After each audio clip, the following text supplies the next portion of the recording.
आज हमारा कोई मकसद नहीं था प्रेस कॉन्फ्रेंस करने का, और ऐसा प्रोग्राम भी हमने नहीं रखा। हम सुबह गाँवों में निकल चुके थे, लेकिन जैसे ही गाँवों में गए, पत्रिका को पढ़ा, तो पत्रिका में जो खबर छपी थी, जो कलेक्टर ने मीटिंग करके हुई है, कलेक्ट्रेट में मीटिंग हुई थी और कलेक्ट्रेट के सामने ही किसान बैठे थे। पहली बात तो किसानों के मुद्दे पे अगर कोई मीटिंग हो रही थी और किसानों के पक्ष वाली वो बातें कर रहे थे तो किसानों को बुला लेना चाहिए था। उसमें क्या किया गया, एक तो ये कहा जा रहा है कि 2150 रुपए धान बिक रहा है, दूसरा ये कहा जा रहा है कि 25 से 26 जो नमी है उस हिसाब से अगर 2100 रुपए 2150 रुपए रेट मिल रहा है तो ये मानो कि 2200 के 2600 के बराबर किसानों को रेट मिलता है। तो हम कलेक्टर साहब को कहना चाहते हैं कि आप हनुमानगढ़ का माहौल खराब करने की कोशिश न करें। अगर आपको लगता है कि ये 25 नमी वाला धान जो 2100 2600 के बराबर है तो हम आपको 1700 नमी वाला धान ला देते हैं, आप 2400-2500 में ही खरीद लेना। ये चैलेंज है, कलेक्टर साहब को मिल जाएगा। और धान को आए हुए कई दिन हो चुके हैं। जिस दिन धान की कटाई होती है तो किसान उसकी फसल जब सूख जाती है, उसमें नमी 24, 25, 26 रह जाती है, उस समय उसकी कटाई हमेशा होती रहती है और आगे भी होगी। उस दिन उसकी नमी ज्यादा होती है, लेकिन अगले ही दिन उसकी नमी 17-18 पे आ जाती है। जब जार लगती है तो नमी 17-18 पे आ जाती है। ये बातें इसमें नहीं बताई गई है, क्योंकि एक कोशिश की जा रही है कि किसान आंदोलन को कैसे फेल किया जाए।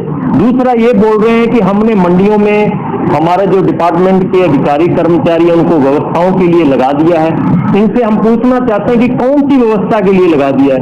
अभी तक कोई एमएसपी पे खरीद की तारीख नहीं आई है, कोई व्यवस्था नहीं है, कोई प्लेटफार्म नहीं है किसी भी खरीद की फसल को खरीदने के लिए। तो आप मंडियों में कैसे लगाए, कौन सी व्यवस्था जो मंडियों में करवा रहे हैं। और एक मूंग के लिए बड़ा ही अजीब लगा जो अखबार में आया है, और इन लोगों ने हमारे साथियों को, जो पत्रिका के साथी हैं, उनको गलत बताया।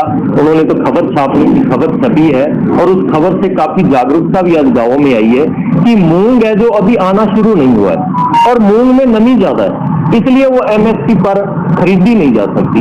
सबसे पहली बात तो वही आ गई कि मूंग खरीद के लिए अभी तक तो व्यवस्था नहीं की गई है और ना ही आने वाले दिनों में हमें लग रहा है ये ऐसी व्यवस्था करेंगे। और दूसरी बात यह है कि जो 15 दिन पहले मूंग कट चुका है, किसान अपने घर पे रखे बैठा है, उसकी आज ये नमी चेक कर लें, वो खरीद के जो नियम रूल्स है उसके अंदर आएगी। और अगली बात कह रहे हैं कि अभी आवक शुरू नहीं हुई है मूंग की, तो यहाँ के जो मंडी सचिव हैं वो कह रहे हैं कि बहुत ज्यादा मूंग बाजार में आने लग गया है। उधर कलेक्ट्रेट में मीटिंग में ये कहा जा रहा है, कलेक्टर साहब खुद ये कह रहे हैं, उनके अधिकारी ये कह रहे हैं कि मूंग आना शुरू नहीं हुआ है। साधु शहर गोलूवाला मंडी हम देख के आए हैं परसों, वहां इतना मूंग आ चुका है कि मूंग रखने के लिए जगह नहीं है और किसानों की मजबूरी है कि उनको वो 6000 रुपए प्रति क्विंटल बेचना पड़ रहा है। तो हम आपके माध्यम से पूरे किसान वर्ग को, मजदूर वर्ग को, व्यापारी वर्ग को पहले तो ये कहना चाहेंगे कि कल 26 तारीख को ज्यादा से ज्यादा संख्या में कलेक्ट्रेट पर पहुंचे और साथ ही प्रशासन और यहाँ के कलेक्टर महोदय को आगाह कर देना चाहते हैं कि आप ऐसी चालें चलनी बंद कर दीजिए। आप इस हनुमानगढ़ का जो माहौल बिगाड़ना चाहते हैं, हर बात पर आप कह देते हैं मेरे को पता है, मेरे को पता है। पता तो हम आज समझ गए, आज हमें पता चला अखबार की खबर पढ़ते ही कि कलेक्टर कितने किसानों के हितैषी हैं, किसानों से, आम किसान को किसान से वो तोड़ना चाहते हैं। शायद किसी न किसी के मन में जाती है कितने रेट मिल रहे हैं बाजार में। और आज आप लोग मीडिया के साथी मंडी के अंदर गए थे, जो कल बातें की जा रही थी, कुछ मिलर्स हैं जो हमारे व्यापारी खरीदार हैं, उनसे भी स्टेटमेंट कलेक्टर द्वारा दबाव देकर, क्योंकि कलेक्ट्रेट में मीटिंग बुलाई गई तो दबाव देकर स्टेटमेंट दिलवाए गए हैं, जो अखबार में आया है कि नमी ज्यादा है फिर भी ये रेट किसानों को मिल रहा है। तो ऐसा हनुमानगढ़ में नहीं चलेगा। कलेक्टर साहब को ये आगाह कर देना चाहते हैं कि यहाँ की शांति को खराब करने की कोशिश न करें। एक लंबे टाइम से हनुमानगढ़ जिले का किसान अपनी फसल को बचाने के लिए वो अब महंगाई के कारण सरकार की नीतियों के कारण घाटा का पैदा हो गई है, तो उसको बचाने के लिए एक लड़ाई जाती है। हमारी जो फसलें हैं उनका जो कीमत तय की है न्यूनतम समर्थन मूल्य से, उसके खरीद शुरू की जाए, क्योंकि अगर खरीद नहीं होगी तो उसके समर्थन मूल्य का भी, एमएसपी का भी कोई मतलब नहीं होगा। इस बात को लेकर के हमारी काफ़ी लंबी लड़ाई चली है। 19 तारीख से लगातार किसान धरने में बैठे हैं। बाकी सारे लोग गाँव में चले गए लगातार संपर्क कर रहे हैं। और 26 तारीख का किसानों ने अपनी यहाँ पंचायत बुलाई है, इसका प्रयास करना है। यहाँ मंत्री जी आए, उनसे बातचीत हुई, कलेक्टर साहब ने मुझे वार्ता करवाई। मंत्री जी उनसे वायदा करके गए थे, दिल्ली से उन्होंने बात करके कहा कि सोमवार या मंगलवार को हमारा जो धान है उसको खरीदने के आदेश शुरू हो जाएंगे।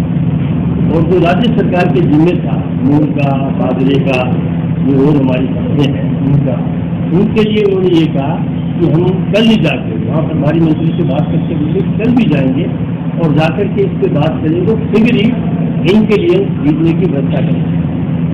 अभी कल जो कलेक्टर साहब ने अपनी एक मीटिंग की है, प्रेस कॉन्फ्रेंस की है, उसमें सारे अधिकारियों को बुलाया है और वो ये साबित कर रहे हैं कि फसलें अभी हम खरीद शुरू कर देंगे। और लास्ट में कहा है कि राज्य सरकार के आदेश का इंतजार है। खरीद कलेक्टर साहब शुरू नहीं कर सकते, राज्य सरकार करेगी, केंद्र सरकार करेगी। और अभी वो ये कह रहे हैं कि 2100 साढ़े 2100 धान का भाव मिल रहा है, जबकि अभी 1800 1900 हम अभी गए तक जाने के हमारे किसान आज एक मीटिंग में बुला के बता रहे थे कि हमारा धान लगा 1900 रुपये और वो कह रहे हैं कि भाव अच्छा मिल रहा है। तो उनका ये भ्रम फैलाने की इच्छा है। उनका ये मतलब था कि किसान कल के कार्यक्रम में नहीं आए। असल में सरकार की अभी कोई लग नहीं रहा है कि उनकी कोई योजना हो, अभी तक कोई जवाब नहीं दिया है। और हम पूरी तैयारी से हैं कि हमारी फसल जो है वो बिकनी चाहिए। और ये सवाल सबसे बड़ा है कि इसको शुरू करें। अगर किसानों को बचाना है तो हमारी जो लड़ाई जो किसान मोर्चे की थी कि किसानों की फसल जो है C2+50 पे खरीदी जाए, यानी किसान की जितनी लागत आती है उसका 1.5 गुना उनको दिया जाए, ये हमारी लड़ाई थी। इसी लड़ाई को लेकर बैठे थे, सरकार भी इस पर मानी थी। न्यूनतम समर्थन मूल्य भी बढ़ाया है, पर बड़े दुख बात है किसानों के लिए, बहुत ही जो है उनको बर्बाद करने वाली बात है कि सरकार खरीद रही है। अब की बार तो भाव बढ़ेगा, अगर किसान नहीं लड़ा तो अगली बार उनको कोई 1500-1600 में नहीं खरीदेगा। मूंगी की स्थिति ये है कि आज इसका 6000 रुपये के आसपास भाव है, वो कह रहे हैं जी 7000 भी है, 8000 भी है। और एक भ्रम फैलाया है कि हमारे यहाँ धान के अंदर और मूंग के अंदर स्थिति ये है कि उसके अंदर नमी ज़्यादा आ रही है, 2 बार उसकी झाड़ लगेगी, इसलिए किसान को सरकारी कीमत पे बेचने का कोई फायदा नहीं होगा। अब समझ में नहीं आ रहा कि जो खरीद रहे हैं अगर कोई मतलब ही नहीं है तो महंगी क्यों खरीद रहे थे? सरकार से भी उन्होंने खरीदना है, वो खरीद के फिर सरकार को बेचना है। असल सवाल ये है कि ये कॉर्पोरेट घराने जो है उनकी एक मोनोपोली है, वो किसान को पूरी तरह से लूटना चाहते हैं। उनके खिलाफ किसान अपनी लड़ाई लड़ रहा है। ये लड़ाई किसी राजनीतिक पार्टी की नहीं, किसी जातीय धर्म की नहीं, ये किसान को उसकी फसल और उसकी नस्ल को बचाने की लड़ाई है। हम इसको मजबूती के साथ लड़ेंगे। कल बड़ी संख्या में किसान पहुँच रहे हैं, जैसे समाचार है, और कोई नतीजा नहीं निकला तो कल ही बैठ के हम आगे के कदम का उठाएंगे, चाहे हमें चक्का जाम करना पड़े, चाहे हमें कलेक्टर ऑफिस के और SP ऑफिस के कार्यालय को घेर के और उनका काम बंद करवाना पड़े। जो भी कदम हमारी संयुक्त किसान मोर्चे की जो कमेटी है वो तय करेगी, संघर्ष समिति तय करेगी, उसके हिसाब से हम अपना कार्यक्रम तय करेंगे। और मैं पुनः निवेदन करना चाहता हूँ आपके माध्यम से राजस्थान की सरकार को, केंद्र सरकार को, कि आप ये नाटक छोड़िए, किसान को बर्बाद करने की नीति छोड़िए और आप हमारी फसल को जो आपने वायदा किया है समर्थन मूल्य पे खरीदिए ताकि किसान को बचाया जा सके। आप किसान हितैषी की बात करते हैं, एक और है अभी सरकार ने अपने कुछ दलालों को ढूंढ रखा है कि किसान आंदोलन को कमजोर करने के लिए। तो किसान संघ के नाम पे कल भादरा में भी थे, कल नोट भी थे, कल टीवी भी थे, कल राउत भी थे, और कह रहे थे किसान सरकार बड़ी अच्छी सरकार है, ये किसानों की फसल खरीदेगी। और ये तो वो कह रहे हैं खुले सार्वजनिक तौर पर अखबारों में, और असल में वो ये कहते हैं इनके पीछे क्यों लग रहे हो, इनके पीछे क्या है, ये तो राजनीति क्यों कर रहे हैं। हम कह रहे हैं सवाल राजनीति का ये है कि आपकी राजनीति किसान को बर्बाद कर रही है, हम उन राजनीति की बात करते हैं जो किसान की फसलों को सही कीमत उसको मिले। ये हम अगर वो ये राजनीति समझते हैं तो हम निश्चित तौर से किसान को बचाने के लिए राजनीति भी करेंगे। यहाँ जिस हद तक भी जाना पड़ा हम जाएंगे।